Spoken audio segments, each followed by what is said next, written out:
we're back. And actually, It's been a year.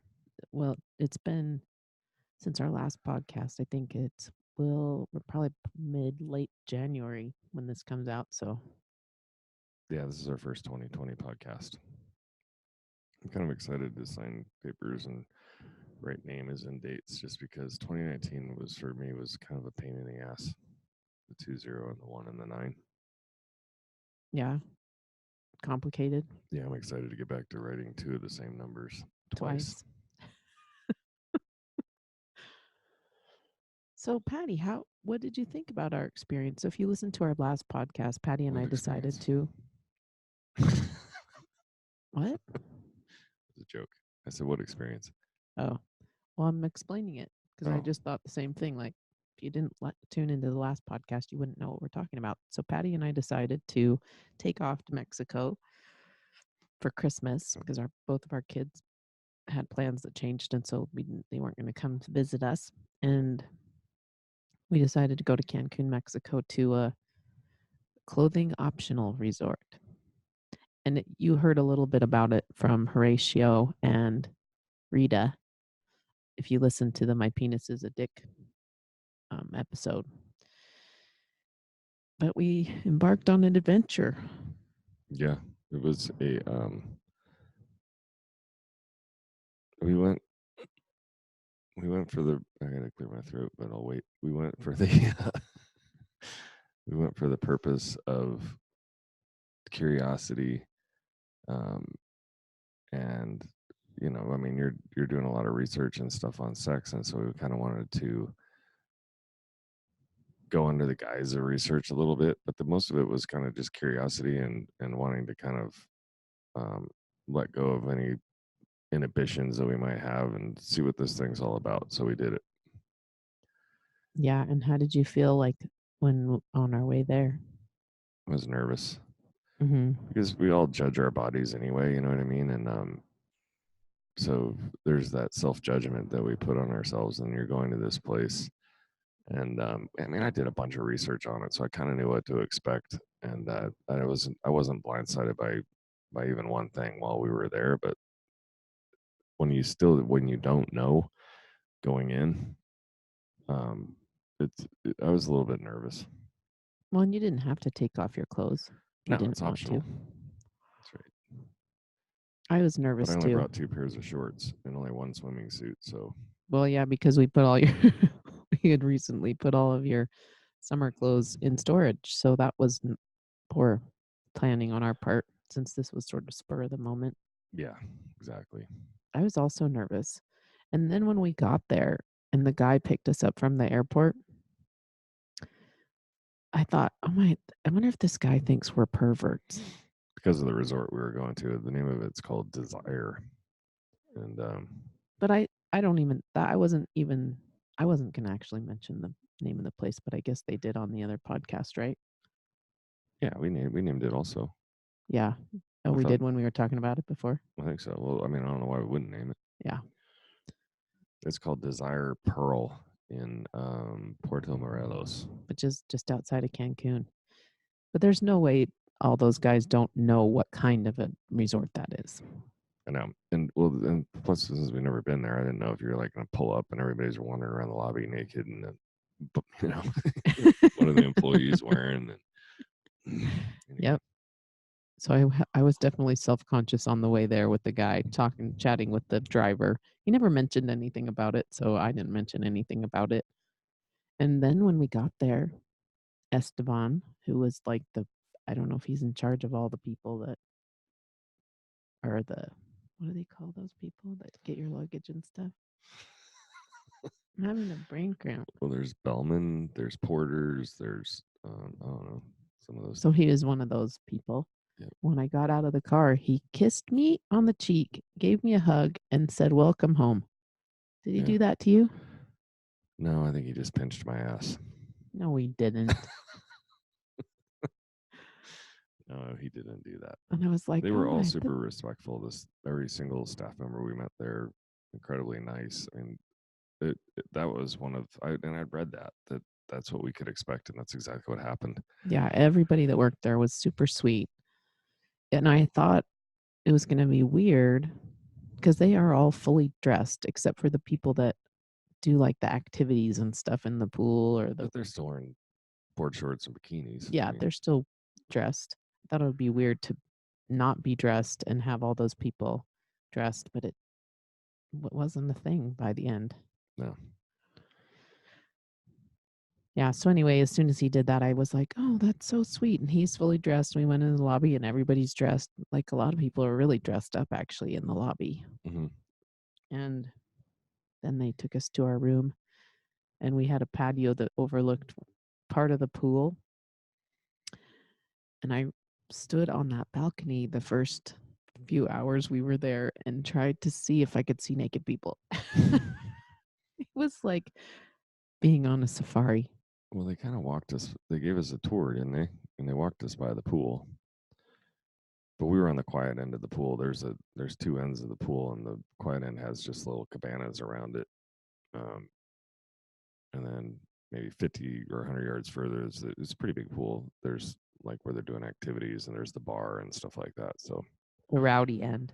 yeah, We were on the quiet end of the and there's no pool. cabanas on the rowdy end, so it's just lawn chairs and naked people. Yeah. But I remember going to the room because on the tour, I didn't look at anybody. I tried really hard not to look because you said I couldn't stare. So when I got to the patio, I was like, well, if I'm up here, people aren't going to look up here, so I can stare if I want to. So Yeah, I did. I saw a few naked people, mostly naked men. yeah. I'd say 90% of the men are pantsless, and maybe 50% of the women were, at least almost every woman was topless, but 50% were still wearing bottoms. Yep. And for the first few days, it was the first day I was, even though I've gone topless for ever since I lived in Spain, I still felt kind of weird. Maybe just because I was trying not to look at other people's bodies. I was, I wasn't as much self-conscious about my own, but more like, "Oh, quit staring at that guy's junk," or I was actually, "You're oogling her boobs," or, you know, nobody ever said anything or seemed offended or anything like that, but yeah. No, for me, it wasn't that. I mean, the one end of the pool where we were was real cold, so I was a little self conscious getting in and out of that end. Shrinkage was you talked no about bueno shrinkage the entire time we were there. because it's funny You're the only guy, though, that was mentioning it all the time. because I was shrinking all the time. So was everybody else. you know, Not that I was looking. I was trying hard not to look. whatever. You may have mentioned one or two knee slappers that walked by. Oh, well, that's true. Some of them were, yeah. Those are showers, not growers, That's right. according to you. Exactly. Nailed it. Anyway, What else? So that's um, the first couple days. And we didn't go. And then every night they have, oh yeah. So anyway, the novelty of being naked, seeing naked people, and everything else wasn't. From a lot of things that I read, it's like it wears off after a few hours, and that was pretty accurate. yeah, that was true. Um, because no matter what, and I think that's one of the things that I liked best about it too is no matter what you think of your own body or everything else, there's all shapes and sizes there, and so there's a lot of, and most people just don't give a shit, and that's super refreshing, for a change. It was refreshing. Um, And I loved the confidence of the people, all the people that are brave enough to go naked there. I was mhm, like, I love their confidence. I think it's admirable yeah, and ditching the vanity that we're so caught up in our society. and they give you Because nobody had opportunities. perfect bodies. I mean, there were Yeah. a few, maybe 2 or 3 perfect bodies that I saw, Oh, it's perfect but body is, and for then starters, is subjective. subjective. No, I I mean, know, but great what, bodies, I'd say that there were, you know, I don't know, I would 5, more than that. 10? Yeah, I'd say, if you're gonna put men and women in there, 10 to 20. Yeah. So It And the wasn't the rest of void. us are just, For those who have ever been to a nude beach and been like, oh gosh, it's all old people, and I looked in the mirror and realized, oh my god, that's me now. yeah, that Um, was us. Well, that's the other thing about this resort is that I think the youngest people that we met there were 38. So it was I thought that our age people. I thought there were a couple people there younger than that, but low 30s I think was the youngest. Who are you thinking of? Um, Virginia. Yeah, they're 38. Oh, okay, They look really young, but I asked them. okay. Anyway, so By the way, we made so many friends there. yeah, That was the other thing. So we've been to a number of all-inclusive resorts or just stayed at hotels. I mean, we travel all the time. And how many friends have we made traveling, Patty? How many do you think that we keep mm, in touch with still? And again, this is new, so who knows how long we'll keep in touch with these people, but it seems like we probably will keep in touch with them. yeah. I'd say no, not that many. We were at I a can't think of any. we went to Mexico to marry our friends a month and a half ago. We stayed at a resort and we met one couple, but it turned out she was trying to pitch me on some multi-level marketing thing because her husband just swam away right after they met us. Yeah, And then, they were the only people that even talked to us. We tried to yeah, start some conversations, but people were, I don't know, maybe they're always worried that you're trying to sell them something. yeah. And I was honestly there. So at this resort, there's a lot of lifestyle people, and we've defined that also. We'll just redefine it if people didn't listen to that other episode. Well, lifestyle is basically more of an open, non-monogamous type relationship, and it varies for anything from like full polyamory to um, Swinging, where you swinging. swap partners, which I've found was very rare, Yeah, actually. there's a lot of people that there's couples that like to watch. People like to be watched. There's people that like a third. There's people that touch but don't play. It goes on and on. We learned so many different. I don't even know any of the acronyms or initials of, or you know what I mean. I've forgotten 90% of what I learned, but it's a pretty broad paints a pretty broad brush when you say lifestyle. So, um, but Yeah, it can unfortunately, be the first thing anything. that anybody thinks of is swinging, and so that was one of my fears too. Going in, I'm like, oh God, is everybody going to want to like? Sleep with us. Well, and that's mostly you, but everybody's going to want to sleep with Sam, and I'm going to be standing in the closet. Oh my God. I'm just kidding. I Not true. not true that I'm kidding. No, not true that would happen.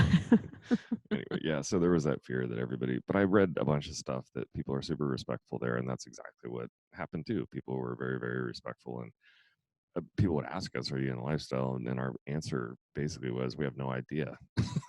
Well, we'd say no, We but say, we're curious. Like, we're here to learn. We're here to, yeah, we're open. and we see, and I'd say, look, it seems pretty broad. I mean, maybe there's something we've done that would be considered that.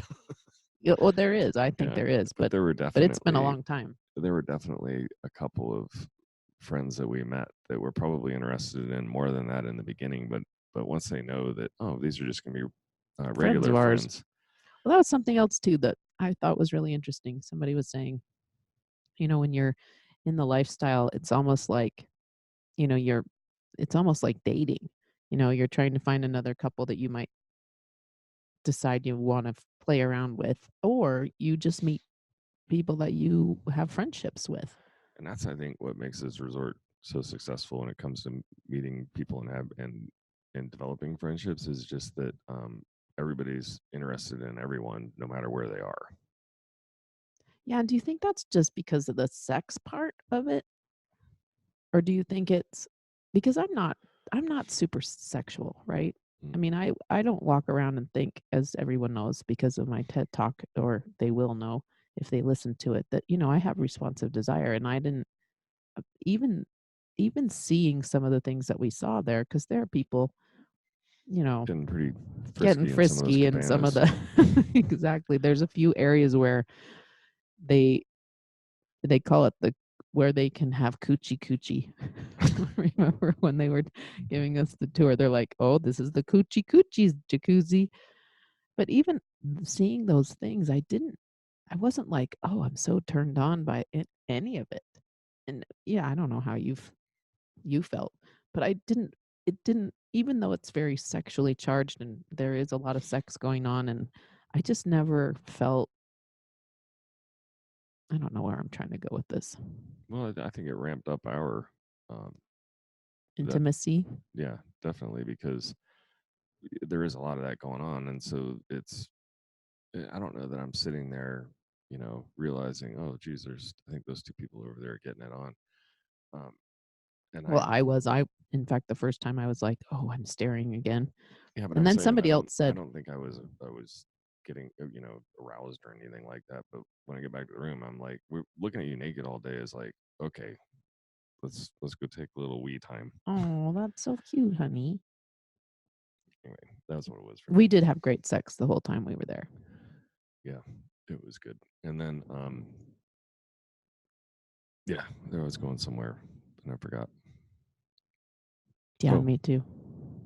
anyway, so my other favorite thing about this place is that you have to wear clothes to the restaurants, of course, but um, and lunch is kind of like a free for all at a buffet, or have them bring a quesadilla by the pool type thing. But dinner is pretty formal in that you Men have have to wear pants. you got to wear pants and a shirt and and That's pretty formal. well, I mean, most people dress up a little bit. They Yeah, put most on people were dressed up. nicer pants and collared shirts and but The the women, thing I loved best about the women's side of it is you can wear women would get dressed up, but they would wear really kind of provocative type dresses, things you probably wouldn't wear out in very many places and at home. maybe to a club. Maybe, but you'd But get at a our lot of age, attention with some of those but at our outfits. yeah, and then even at our age, I don't know that many of us are going clubbing anymore, you know? Maybe they Yeah. are.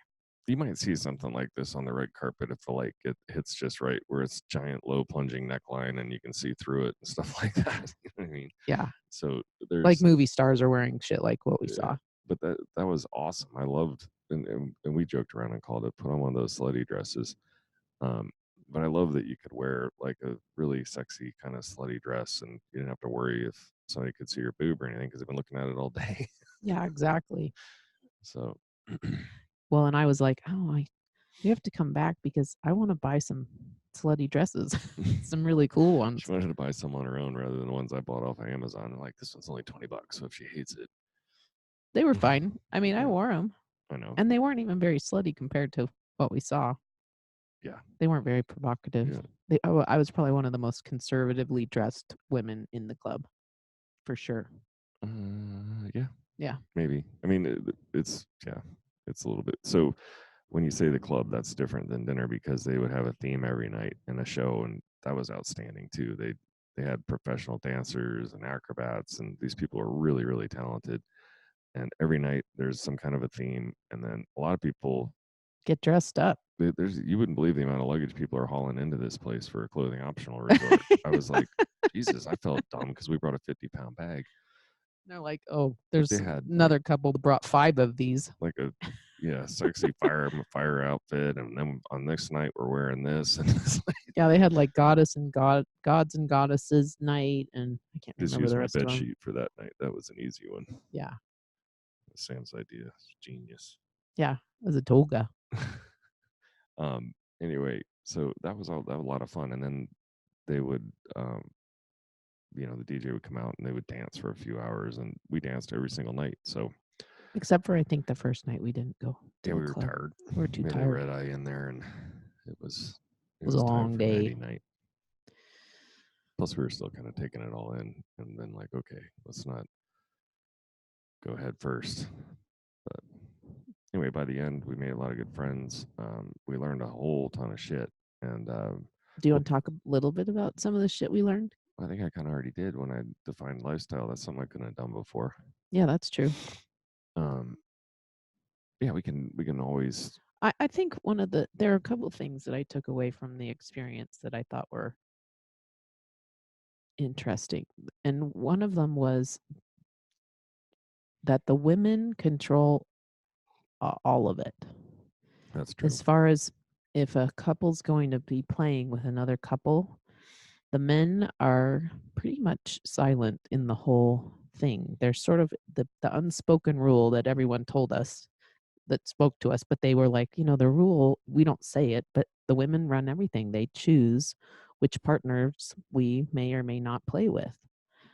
And as I was watching people and talking to people and learning about what was going on, I found that very true. And I thought that was really interesting.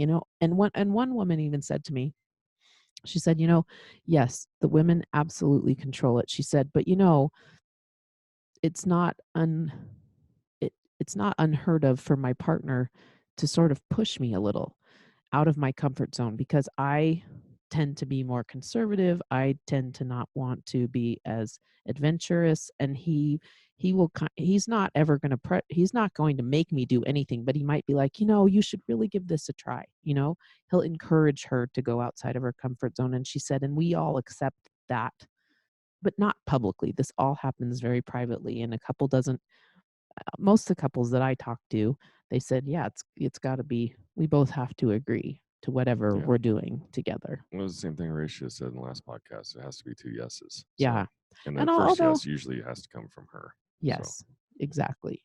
Yeah, even if he's like, "Yes," and she's no, it's not gonna go down. I thought that was interesting. And the other thing that we talked to many of the couples about was emotionally, how does this work with a couple? Because, we talk about jealousy a lot, insecurity was a big, insecurity and yeah. jealousy, and it's a problem if a couple isn't fairly solid, if they're not pretty comfortable in their relationship. And well, what's interesting is we met a few people that had been married less than 10 years, but most of the people that we met had been married for a long time. I'd say 8 was kind of it seemed like there was a lot of 8 to 10 people, but But we yeah, also met people that had been married 20 years, yeah, 18 years. yep.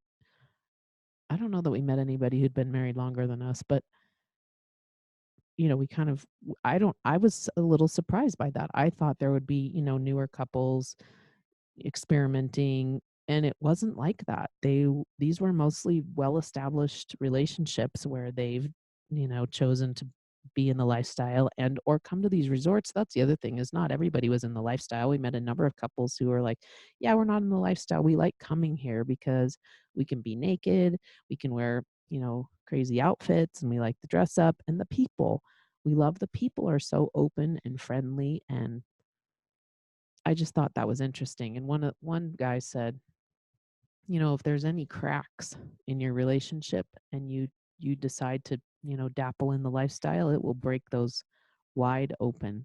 So I thought that was, and we didn't fool around with anybody.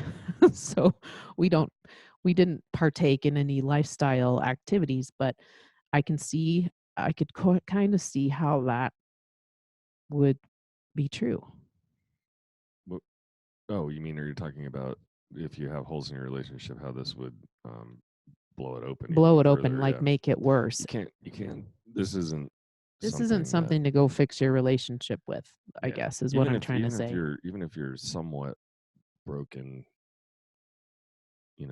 sexually, it's maybe it could. I don't know. That's a interesting question. Just because if I think about it, it's for me. I would want to learn how to take care of her, or vice versa. I would want to work through that between the two of us before I brought in a third. But I could honestly see if there was, you know, Learn how to take care of her, like, you mean make sure that sexually I'm satisfied before we ever went to go to one of these places? well, I don't know. I mean, it depends on how. As long as there's wide open communication. Like I met somebody who his favorite thing to do is just to watch his wife hook up with other people, and um, that's something that you'd have to really communicate. And then if And she would have to be well, let's say for the sake of argument that that was you, right? You were pretty sexual and you weren't getting enough at home, but my favorite thing was to watch. It's like, okay, here's how we fix both problems, yeah, and you're like, fuck it, I'm down. yeah, and I think a lot of the couples were like that, Yeah, like, they had every couple that we met too, some people would say, I remember one of the gentlemen said, he was kind of touching my back and he said, "Is this okay?" And I said, "Yeah." And he said, "Well, what are your rules?" I said, "Oh, we don't have rules which because is we probably the don't, wrong answer. which is definitely the wrong. And he said, "Oh, well, that's good." And I said, "That's probably good, right?" And he said, "No, it's probably not good." He said, "Because you need to know what your rules are." And every couple that we met, we kind of would would talk about the lifestyle and how it worked for them, and it was different for every couple. Yeah, It's not like this. The lifestyle isn't like some well-defined thing. It's like, you know, learning what turns your partner on and being honest and open and not allowing guilt or shame to come into it, which I think is a huge growth experience for a person, right? To take yeah, everything and anything you learned about sex and say, God, I don't know if I want to believe any of this stuff because it's not making my sex life great. It's not making me happy. It's not making my relationship better. What if I throw all of that out the window and I say, what if I could define my sex life any way I wanted? And I saw these couples doing that with each other, right? Having these very open conversations saying, I like it when you have sex with it. Like it, just the thought of you having sex with someone else turns me on, or someone watching us have sex, or things that in our society are very taboo, hmm very against the rules, and allowing them themselves to experience those things. it's part of the sex positive movement. Were you going to read your sex positive definition? Yeah, I think I decided when I left this resort that I was definitely sex positive, I think we're both sex positive. I and the reason I'll read it. I'll read that definition to you guys at the end because I got to dig it up. But the anyway, to back to what Sam was saying is that the great thing about this place is if you are at that spot in your relationship where you're like, okay, we've had all this great communication. Now what? This is your what? You go here maybe and you stick your toe in the water and decide if really that is what you wanted or not. maybe I don't know that this definitely is not for everybody.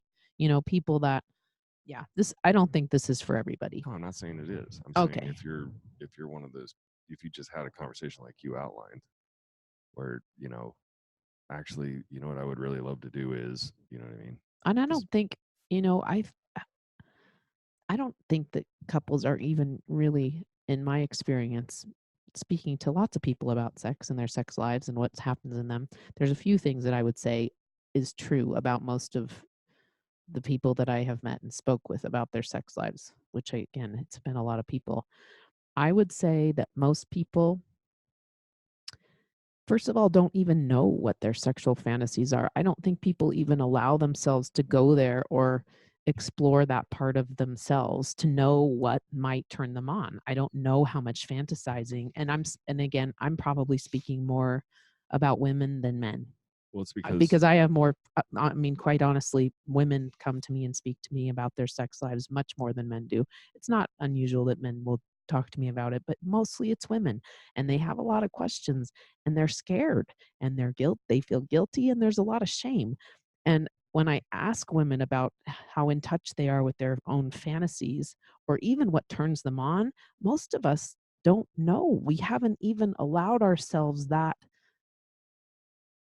I don't know if it's a privilege or that so I mean whatever, we haven't gone there. So the fantasy thing is interesting to even know what it is, and then now take that another step. And again, I think these are all huge opportunities for not only personal growth but also growth in your relationship, because now take your fantasy and try to communicate that with your partner, you know, and have that kind of open and not have the shame. communication without the shame or guilt or any kind of judgment. I mean, I don't even know if, I mean, we've kind of had a few conversations about So here's fantasies, but again, I don't know that I have very many, but it's, I just think it's such an interesting and it's such a big opportunity that's sort of left open that very few people that I know are exploring. well, I And think I God loved damn it. meeting people that that were exploring. Um, that was a really long monologue. I've tried not I to was interrupt waiting you, for but I you to thought get you your were done. sex positive thing. That was like 10 minutes ago. No, Anyway, it wasn't. so here's my thought on that. We have been mostly due to probably Puritanism and religion, sex is deemed as something Dirty. dirty or whatever. So Well, it's original sin in Christianity. I don't understand that taking a bite of an apple can mean that you have to cover your genitals. Anyway, Well, you weren't. You all right, I digress. But what my point is that if you can get past the shame of it, because a lot of people will be like, you know what, I actually really feel this way when it comes to sex, but then immediately in their own minds, they're like, oh, but I can't ever tell anybody that.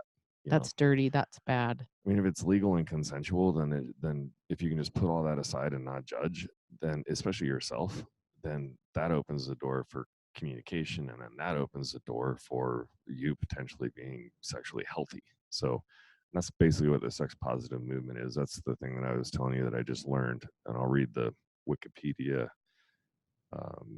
like Definition. yeah. So it says the sex positive movement is a social and philosophical movement that seeks to change cultural attitudes and norms around sexuality, promoting the recognition of sexuality in the countless forms of expression as a natural and healthy part of the human experience, and emphasizing the importance of personal sovereignty, safer sex practices, and consensual sex, free from violence or coercion.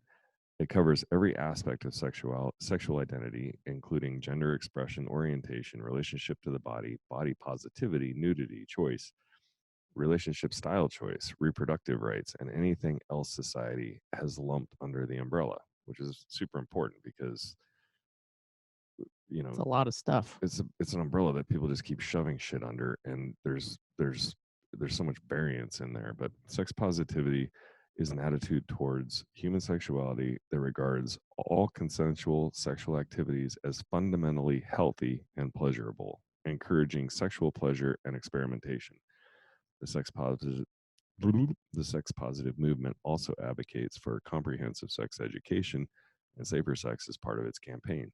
The movement generally makes no moral distinctions among types of sexual activities regarding these choices as matters of personal preference. I mean, that's fucking beautiful. So if you can, that very first conversation you can have is to read the definition of sex positivity, and both agree on that, then the door's wide fucking open.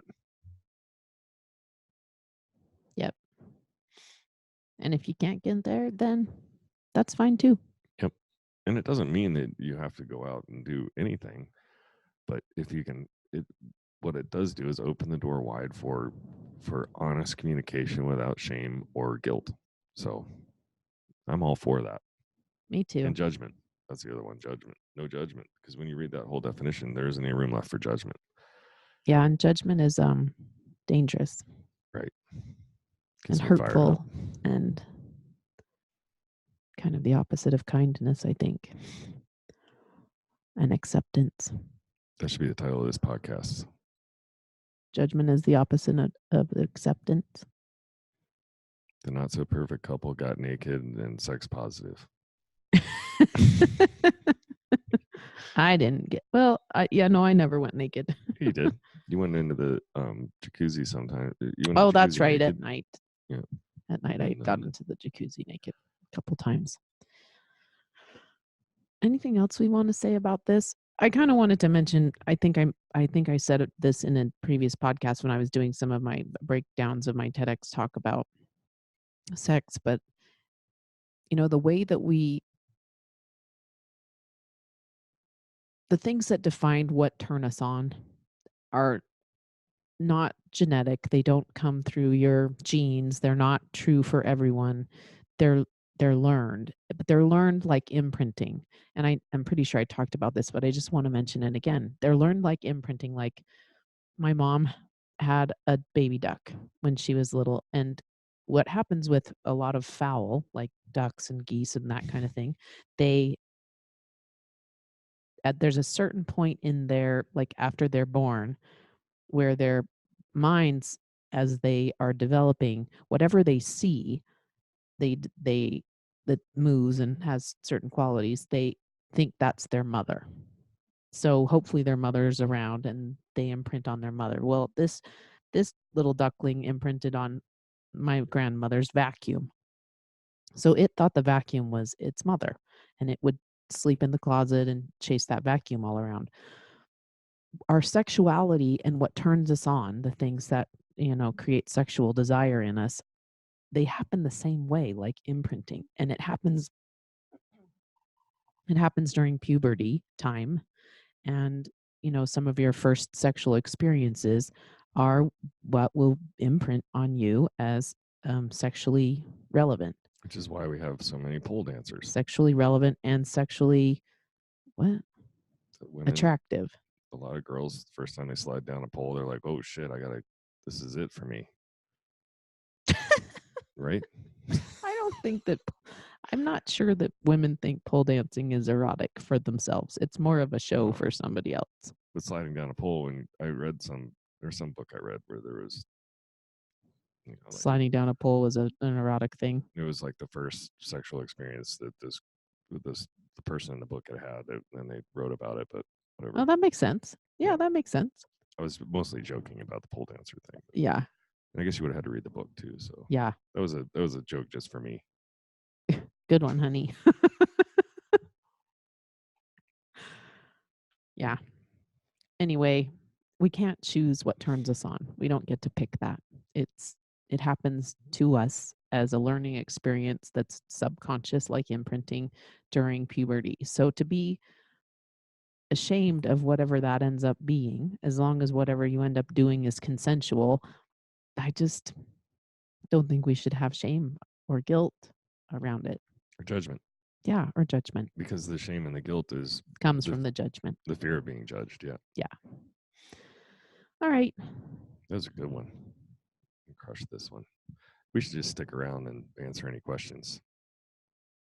It's 9 in the morning on a Sunday, and there's nobody here to Welcome to our even church. ask questions. We stick around. We're going to be like, it's going to be 3 weeks before anybody has any because this won't launch. So, okay, a couple things before we go. I am still looking for people for. Oh, will I be looking then? Yeah, I probably still will need people to. Doesn't matter if you reach out and want it and ask to be a member of our advanced reader team on our new book coming out, Marriage from Miserable to Magnificent. Please reach out.